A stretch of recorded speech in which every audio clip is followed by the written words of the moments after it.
La guerra que devastaba Oriente desde 1937 y desde la invasión japonesa de China llegó a Europa el 1 de septiembre de 1939 con la invasión alemana de Polonia. Se hizo mundial el 7 de diciembre de 1941, cuando los aviones japoneses atacaron la base naval estadounidense de Pearl Harbor. Llegó a todos los continentes. Y duró 6 años.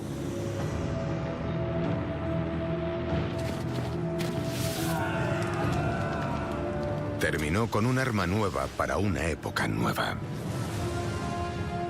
Esta es la historia del mayor evento provocado por el hombre. Y estos hombres forman parte de dicha historia. Fueron testigos de los triunfos y de las tragedias de la guerra, allá donde tuvo lugar. Su testimonio es parte de la historia de cómo se creó nuestro mundo. Por parte de quienes pudieron pagar el precio. Y por aquellos que no lo consiguieron en las guerras que cambiaron el mundo.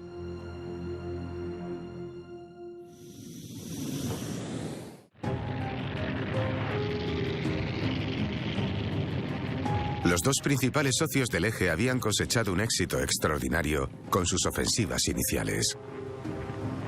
Alemania en Europa Central y Occidental y con la invasión de la Unión Soviética.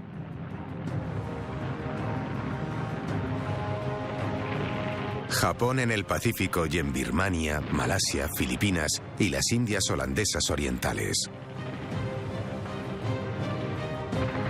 En 1943, el devenir de la guerra cambió. A finales de año, el eje estaba a la defensiva en todas partes.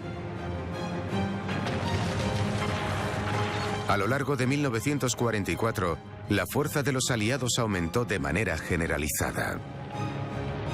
En el este, en la Unión Soviética y con la apertura del Segundo Frente. Episodio 10. El jefe supremo.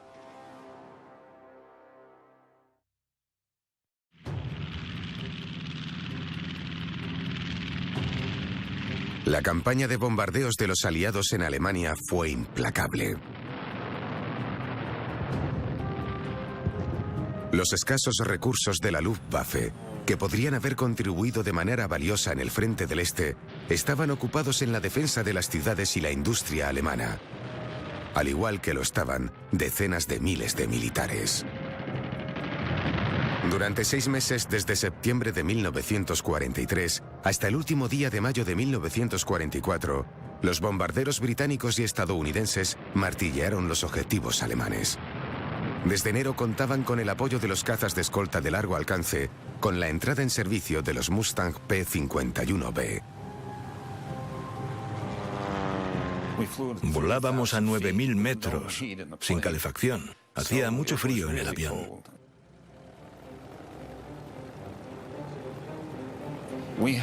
Teníamos un traje de vuelo que parecía una manta eléctrica, con un enchufe en el ombligo que tenía un cable para conectarlo al avión y calentarlo.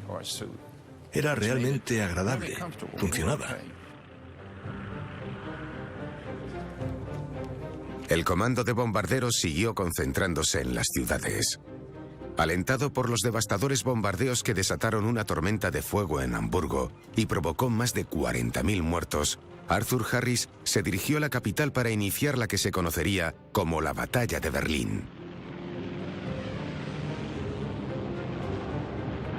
Aunque el Führer se desplazaba por Berlín con las cortinas del coche corridas para no ver los daños causados a la capital, los intensos bombardeos no consiguieron doblegar a la ciudad.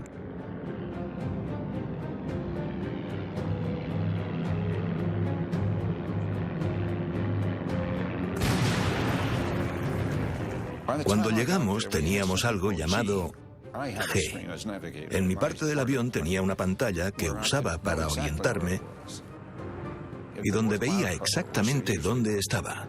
Si estaba cubierto de nubes, como solía pasar, lo utilizaba. Sin este aparato tenía que intentar calcular la trayectoria a ojo.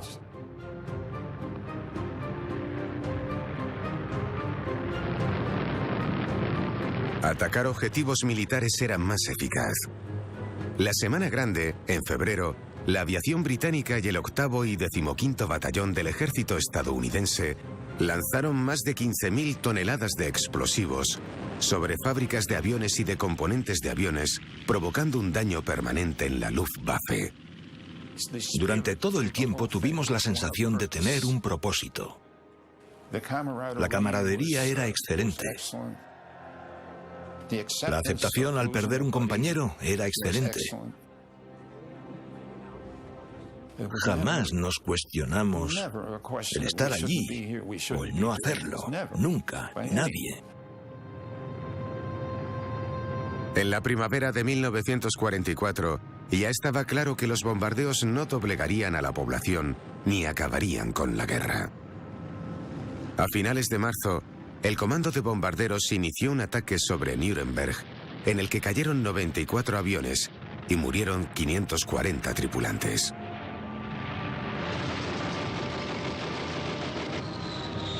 Un coste mucho mayor del que había sufrido el comando durante la Batalla de Inglaterra. Nuremberg apenas sufrió daños. Ese fue el ataque que acabó con la Batalla de Berlín de Arthur Harris. Se perdieron 1000 aviones. Los bombarderos se destinaron a otra misión: su papel en la invasión de Europa. Las que se enfrentaban a una invasión al otro lado del planeta eran las fuerzas aliadas. El ejército imperial japonés retomó sus operaciones ofensivas en Birmania. Los chinos dependían casi totalmente de los aliados para conseguir equipamiento militar moderno. En 1943, el suministro de material se vio interrumpido drásticamente con la pérdida de Birmania y su ruta. Los esfuerzos por abrir una carretera alternativa, la vía del Edo, se tambalearon con la llegada de las lluvias. En 1944, los planes de los aliados para retomar las operaciones se centraron en asegurar el norte de Birmania para poder acabar la carretera del Edo. El general norteamericano Joe Stilwell, al mando del ejército chino en Birmania, avanzaría desde el Edo hasta la frontera birmana para luego dirigirse al norte construyendo la carretera a su paso. Mientras el general británico Orr Wainwright, al mando de las fuerzas especiales, los Chindits, irían en transporte aéreo hasta el río Irrawaddy, cortando las comunicaciones japonesas con las tropas al sur de Stilwell. Las fuerzas expedicionarias chinas, que operaban fuera del país a las órdenes del general Wei Lijuan, avanzarían sobre los japoneses en Tenue, empujando a la División 56 hacia Wainwright. El plan se puso en marcha el 5 de febrero, cuando los primeros Chindits iniciaron su marcha desde el Edo. Al día siguiente, los japoneses atacaron.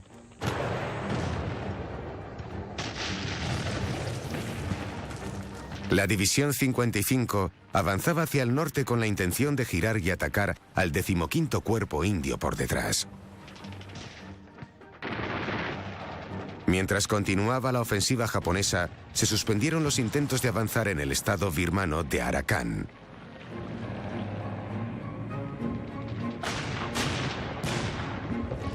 Era la primera vez que las tropas británicas e indias repelían con éxito un ataque japonés.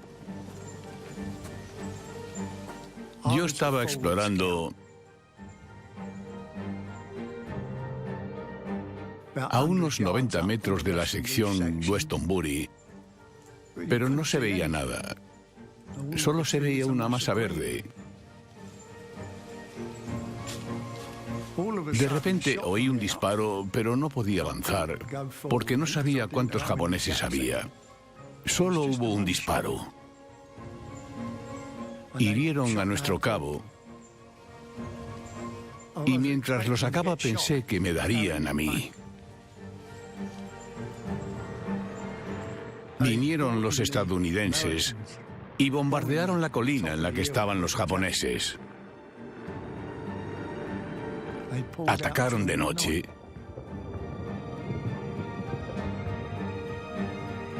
Y eso fue todo. A principios de marzo, los Chindits volaron hasta el valle de Kakwe, y esta vez el ataque aéreo salió bien. Consiguieron sofocar un primer intento japonés de desplazar a las tropas. Gran parte de la ofensiva planeada por los japoneses al sur de la zona de aterrizaje de los Chindits se inició una semana antes de lo previsto por el general Slim, que hizo frente al ataque. Junto a los japoneses había una división del Ejército Nacional Indio formado por el líder independentista Subhas Chandra Bose con los prisioneros indios de los japoneses. Cuando estos hombres cruzaron el Chinduin, se arrodillaron gritando Jai Hindi, ¡Viva India! La división 33 japonesa siguió avanzando antes de girar al norte hacia el 20º Regimiento Indio para iniciar su acoso a Imphal.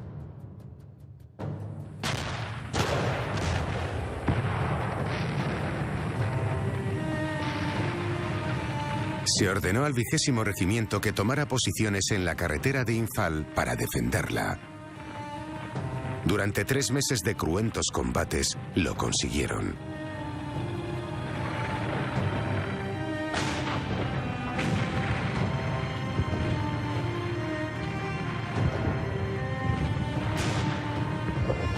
El objetivo japonés quedó patente. Kojima era una base importante y sobre todo era la estación terminal y la puerta de acceso a Dimapur, un enorme depósito de suministros para los británicos en India.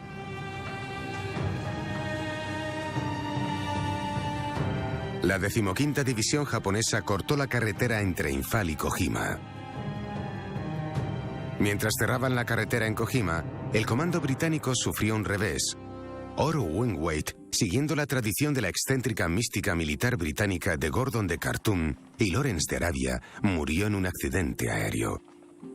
El mando de los Chindis pasó a Joe Stilwell. El 3 de abril, la 31ª División japonesa llegó a Kojima. Ese mismo día, un batallón de infantería británico llegó para acuartelarse en el depósito. Acorralados, combatieron desesperadamente durante 2 semanas. El perímetro se redujo y poco a poco el pueblo cayó en un feroz combate cuerpo a cuerpo. A veces, los frentes estaban a menos de 15 metros.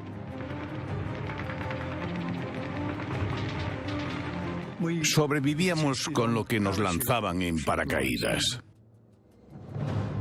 Nos lanzaban raciones y los japoneses no disponían de esos medios.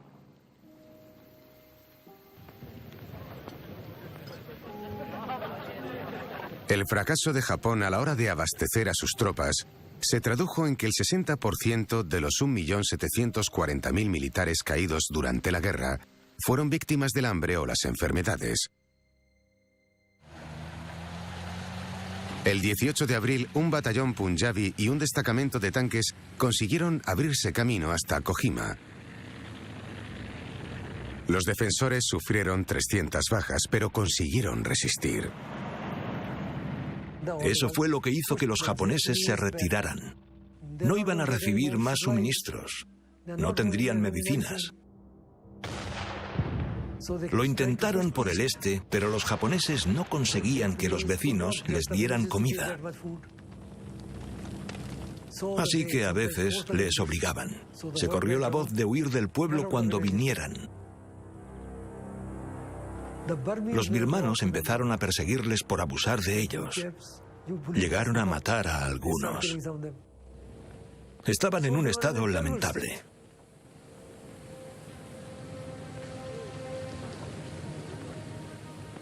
El 11 de mayo, el general Wei Lijuan comenzó su ofensiva. A mediados de junio, volvió a abrirse la carretera Kojima-Imphal. Casi nunca se apresaban prisioneros japoneses. Normalmente se suicidaban. Todavía lo tengo en la cabeza, lo recuerdo. Se nos quedó grabado. Sabíamos que íbamos a morir. Nunca vivas la vergüenza de ser prisionero. Pase lo que pase, no puedes acabar prisionero. Todavía lo recuerdo. Tengo 90 años y sigo recordándolo. Fueron muy concienzudos al convencernos. Contra eso no había balas ni comida. La mentalidad del grupo se basaba en nunca vivas la vergüenza de ser prisionero. No podías volver vivo a casa.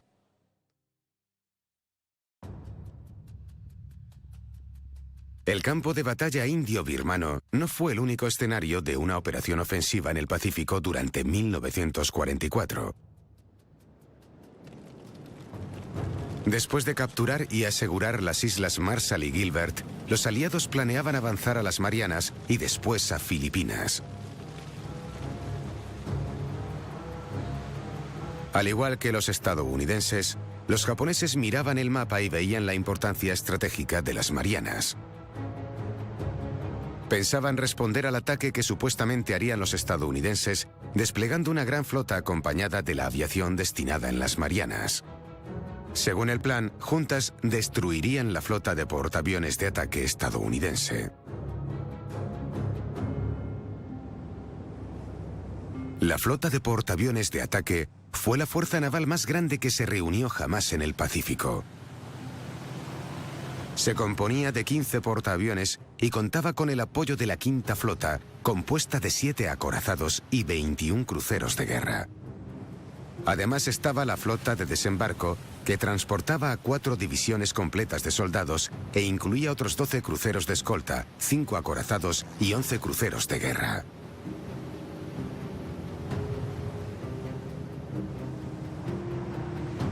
El almirante Toyoda estaba al mando del conjunto de la flota que se enfrentaría a los estadounidenses y para responder a su gigantesca armada contaba con 5 acorazados y 8 cruceros de guerra.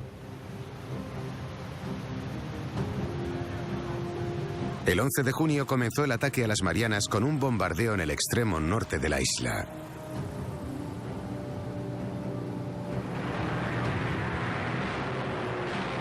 Con eso impedirían la entrada de refuerzos desde Japón. En el extremo norte de la isla estaba Saipán.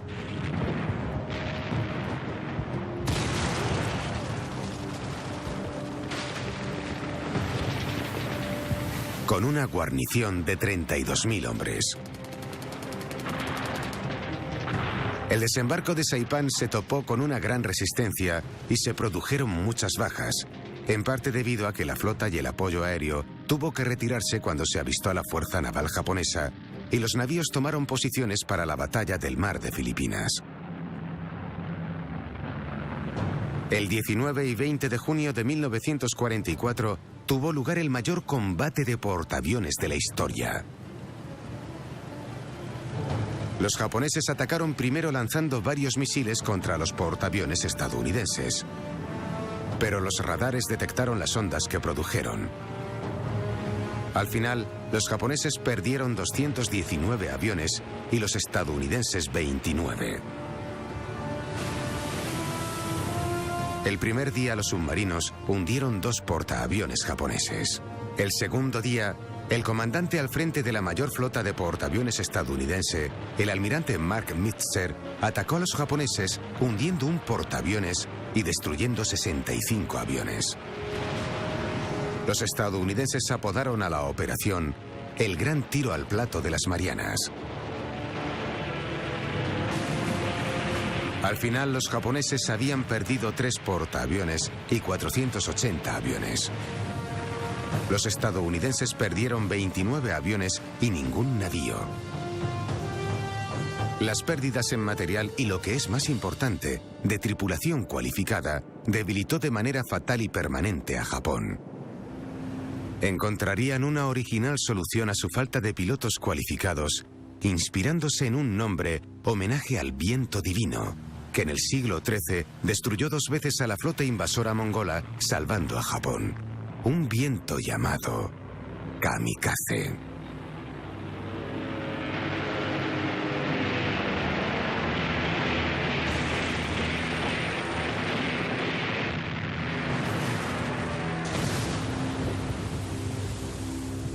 El 6 de julio, los comandantes en Saipán ordenaron un ataque final suicida y después se quitaron la vida. Al día siguiente se cumplieron sus órdenes. Cuando acabó la batalla, 26.000 japoneses habían muerto. Las bajas estadounidenses sumaban 3.426. Estábamos en Saipán. Vimos a civiles saltando de los acantilados. Se suicidaban con sus hijos.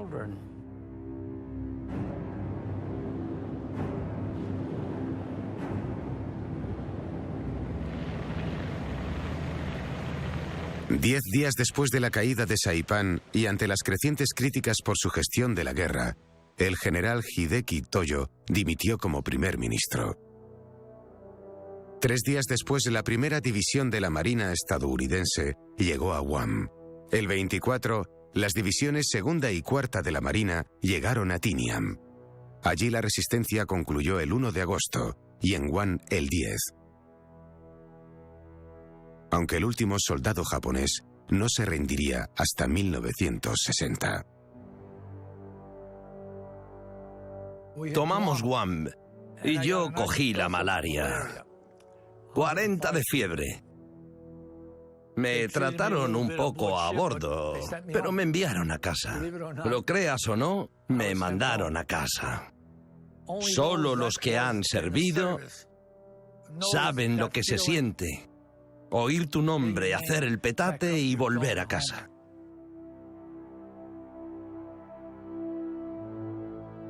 Japón estaba perdiendo la guerra. En el escenario europeo, el avance de los aliados en Italia era lento y costoso.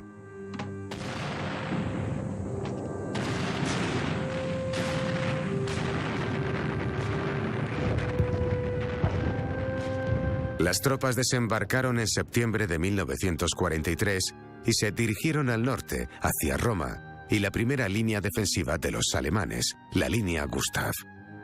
Las divisiones estadounidenses avanzaron a lo largo de la costa mediterránea, desde Salerno hasta Nápoles.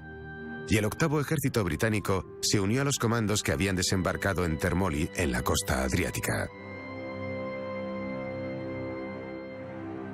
Desde principios de noviembre, los aliados se enfrentaron a un temible oponente: Albert Kesselring.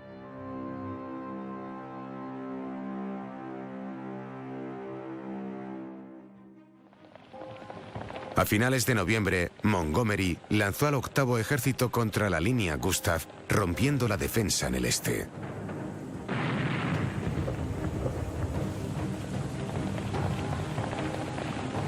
Pero a principios de 1944, tanto Eisenhower, comandante supremo de los aliados, como Montgomery se retiraron de Italia para concentrarse en planear la invasión de Europa.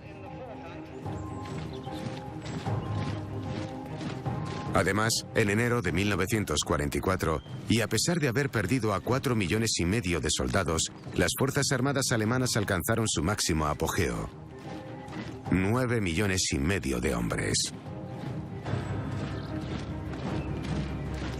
Aunque esa cifra no represente la capacidad de lucha de los reclutas, la Wehrmacht, que se enfrentó al quinto ejército estadounidense de Mark Clark en el extremo meridional de la línea Gustav, sí representaba a un temible enemigo. El 22 de enero, para flanquear la posición defensiva, se puso en marcha la Operación Single. La tercera división norteamericana y la primera división británica desembarcaron detrás de la línea, en un lugar llamado Anzio. En breve se convertiría en el cuarto puerto con más tráfico del mundo. Se estableció una fuerte cabecera de playa de 24 kilómetros de ancho y 4 de profundidad, pero para entonces Kesselring ya había pedido refuerzos para la zona y había movilizado 6 divisiones. A mediados de febrero, los norteamericanos iniciaron su ataque a la línea Gustav en un intento de atravesarla que les permitiría unirse a las tropas que avanzaban desde la playa de Anzio.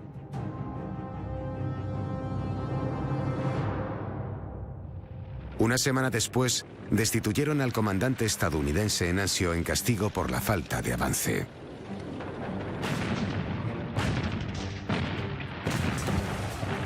Los alemanes seguían presionando en Anzio con la operación Fischfang, pescar al pez.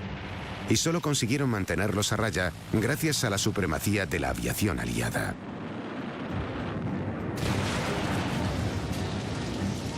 Mientras, el ataque a la línea Gustav se había estancado en un lugar llamado Monte Cassino. Del 2 al 17 de mayo, los aliados lanzaron 5 ofensivas contra el monasterio benedictino de Cassino. 135 fortalezas volantes estadounidenses lo redujeron a cenizas. Entre los escombros y atrincherados en la parte alta, los alemanes repelieron los intentos de las fuerzas indias, canadienses, británicas y neozelandesas. Al final, los franceses libres del general Alphonse Juin, liderados por irregulares marroquíes muy hábiles combatiendo en montaña, abrieron paso para que el segundo cuerpo polaco tomara Monte Cassino. El 17 de mayo, tras la retirada de los alemanes, la bandera polaca ondeó sobre las ruinas. Exploré la zona con mis compañeros por la noche y encontramos cascos alemanes que usamos para hacernos pasar por alemanes. Dudaban y nosotros decíamos «Jawohl, jawohl». Había 12 búnkeres de cemento con una ventana cada uno por la que disparaban. Conseguimos anularles lanzándoles granadas a los búnkeres. Así fue como conseguimos destruirles. Los aliados tardaron 5 meses en hacerse con el frente de Cassino y avanzar 15 kilómetros. A finales de mayo, las divisiones alemanas estaban siendo duramente castigadas y Roma estaba cerca. El plan imponía una incursión por el este hasta Valmonte para cortar la retirada del 10º ejército alemán. El general Mark Clark tenía otra idea, una más imperial. Su determinación por ser el libertador de la ciudad eterna permitió al 10º ejército alemán retirarse intacto.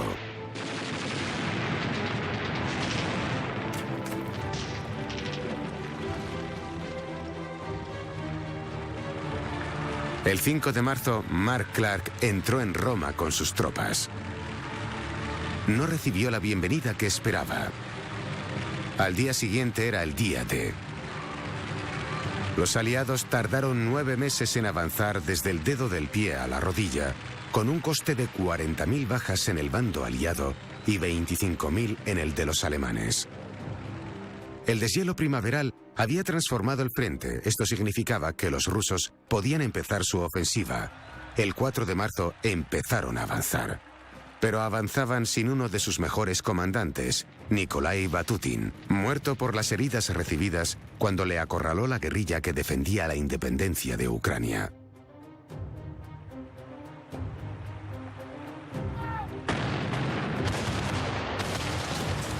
El objetivo estratégico de la ofensiva de primavera era hacer cuña entre el grupo A del ejército y el grupo del sur. Por el momento, las buenas noticias llegaban desde Rusia, donde el ejército rojo se anotaba un triunfo tras otro, frenando a los invasores y aplastando sus defensas. En los 2 primeros días, el primer frente ucraniano de Zhukov avanzó 40 kilómetros a pesar del pegajoso barro. A finales de mes, Hitler había destituido a los comandantes de ambos grupos militares, von Kleist y von Manstein. Designó a Walter Model y Ferdinand Sorner, peores comandantes pero mejores nazis, para ocupar sus puestos. El 8 de abril, las tropas soviéticas avanzaron hasta Crimea. Apenas 2 días después, cayó Odessa. El 17, Zhukov tomó Ternopil, una batalla poco conocida, pero una ciudad importante. Pero Hitler había declarado que Ternopil fuese una fortaleza, una Führerfestung. Y la guarnición de 4.500 hombres la defendió como si lo fuese. 55 alemanes sobrevivieron al ataque. A mediados de mayo, con la rendición de los últimos 25.000 hombres, Crimea había sido liberada y la Unión Soviética puso las miras en el verano. para planificar la mayor ofensiva de la guerra, la Operación Bagration. Estaba pensado que Bagration coincidiera con la invasión en Europa Occidental. El segundo frente que habían prometido a Stalin acabaría abriéndose en 1944.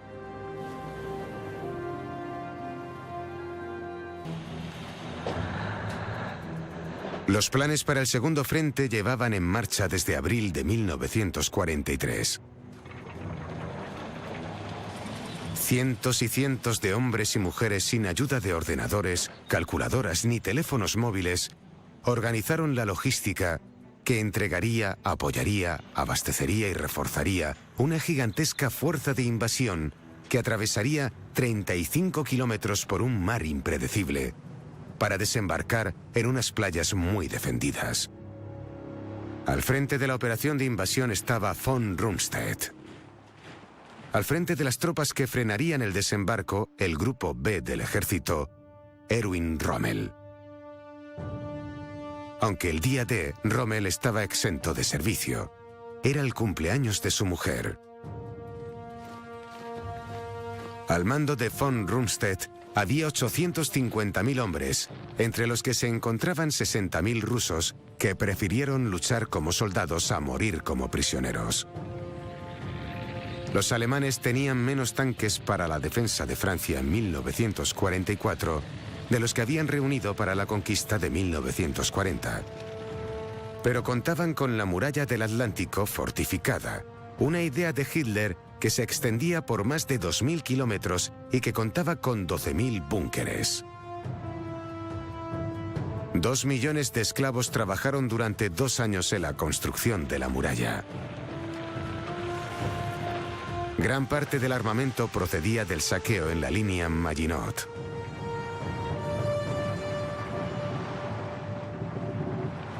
La armada invasora contaba con 700 buques de guerra. Su papel era tanto la defensa aérea como el bombardeo de la costa. 2.700 navíos apoyaron el desembarco. Llevaban los suministros, los refuerzos y la infraestructura en forma de tuberías para combustible y puertos Mulberry flotantes que permitirían realizar el desembarco. También había 2.500 lanchas de desembarco. El capitán de cada barco recibió un libro de 700 páginas con instrucciones. Sobre sus cabezas, miles de aviones de las fuerzas aéreas de los aliados. Los alemanes solo contaban con 170 aviones operativos para hacerles frente. En el esfuerzo participaron un total de 3 millones de miembros del personal aliado.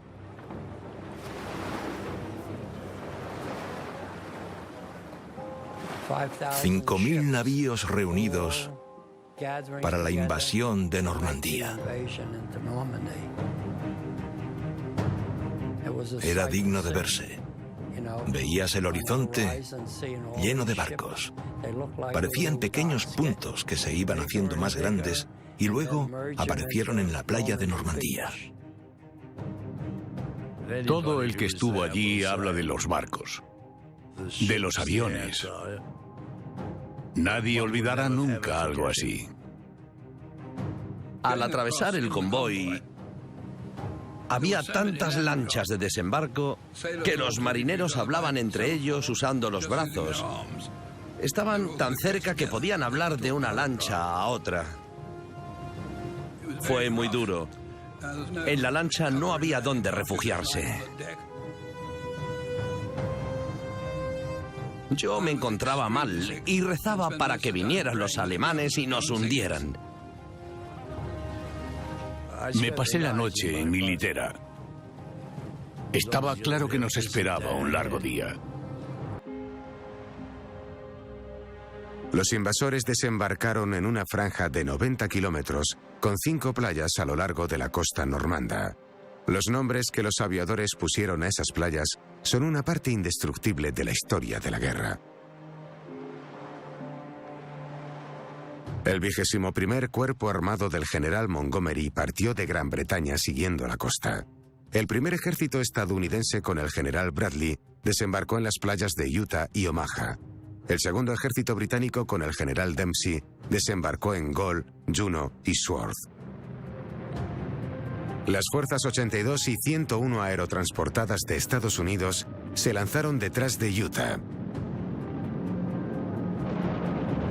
Las de Gran Bretaña detrás de Sworth. Se calcula que de las fuerzas aerotransportadas lanzadas la noche del 5 al 6 de junio, el 75% acabó en el sitio equivocado y no participó en los primeros combates.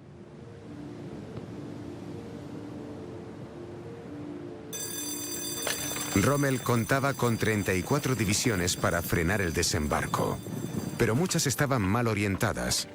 La mayoría estaba en baja forma y algunas eran unidades debilitadas compuestas de hombres con dolor de estómago.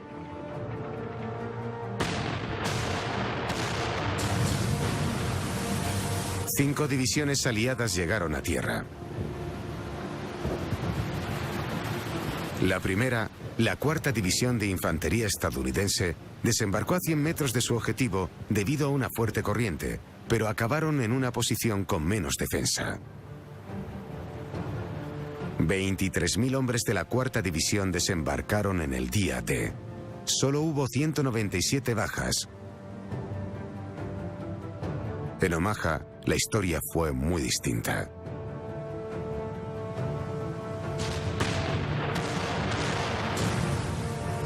No podíamos llegar hasta la misma playa de Omaha.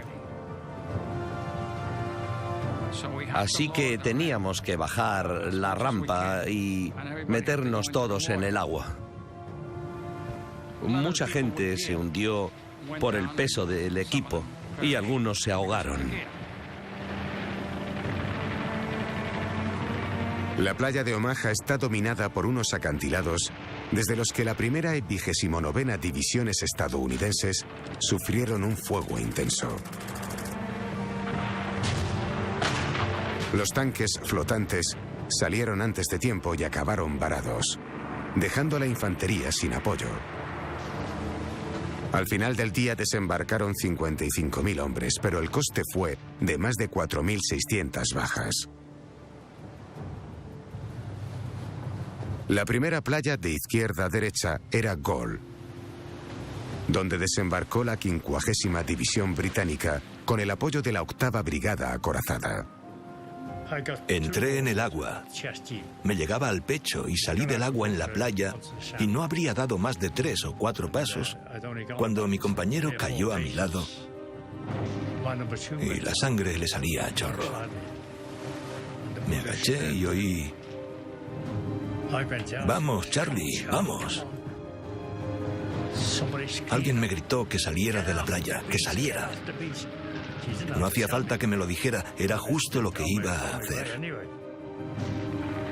Pero no podía dejar a mi compañero. La tercera división canadiense desembarcó en Juno, donde tuvo muchas dificultades con los obstáculos bajo el agua de un mar embravecido. Al caer la noche estableció contacto con la 50ª División Británica, que estaba a su derecha. La última playa era Sworth, donde la tercera División Británica desembarcó con éxito. Entre la confusión había algunos tipos diciéndole a todo el mundo que saliera de la playa. Insistían en que saliéramos de la playa.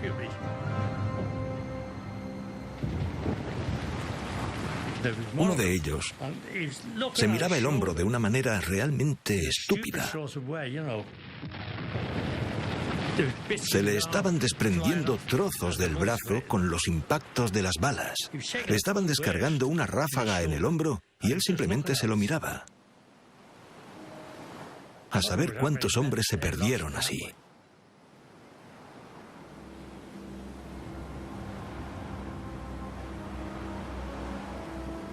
La inevitable confusión general, la masa de hombres y máquinas y el contraste de niveles de éxito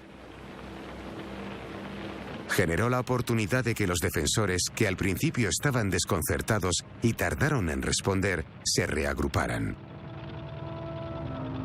La 21ª División Panzer se aferró a Caen, negándole a los aliados su objetivo del día D.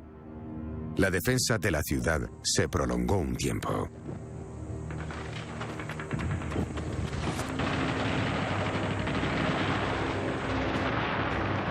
La primera misión fue tomar la barricada enfrente de la playa. Luego cruzamos un campo de minas. Varios tanques cruzaron ese campo de minas con nosotros. Nos dieron 3 tanques para cortar las alambradas después del desembarco. Duraron 5 minutos, creo. Cayeron uno tras otro. Bang, bang, bang. Les dieron. Los alemanes tenían los cañones 88, que eran un arma tremenda.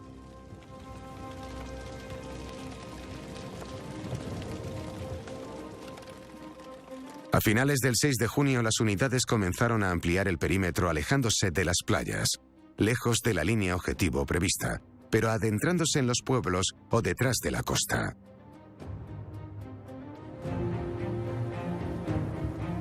A última hora de la tarde, Hitler autorizó el despliegue de 2 divisiones Panzer que estaban en reserva. A finales del 6 de junio, aún no estaba convencido de que el desembarco de Normandía fuese una invasión real y no un mero amago. Pero no era un amago. El 6 de junio, la noche del 5 al 6 de junio, nos despertó una alarma a las 2 de la madrugada. Los estadounidenses habían desembarcado en Normandía. Había que evacuar. La noche del 6 al 7, empezamos el viaje desde Landerneau a Saint-Lô, a 350 kilómetros. Recorrimos los 350 a pie, siempre de noche. Durante el día era muy peligroso por los aviones norteamericanos y británicos.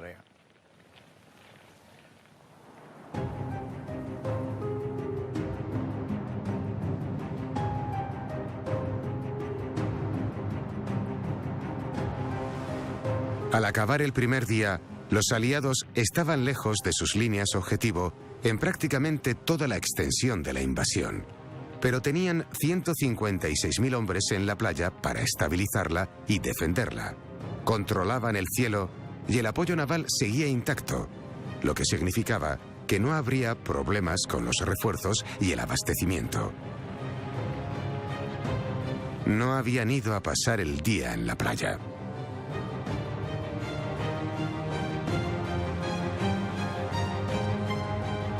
En apenas 3 semanas, los aliados desembarcaron 800.000 soldados. Liberaron Normandía y empezaron a recuperar los bastiones alemanes.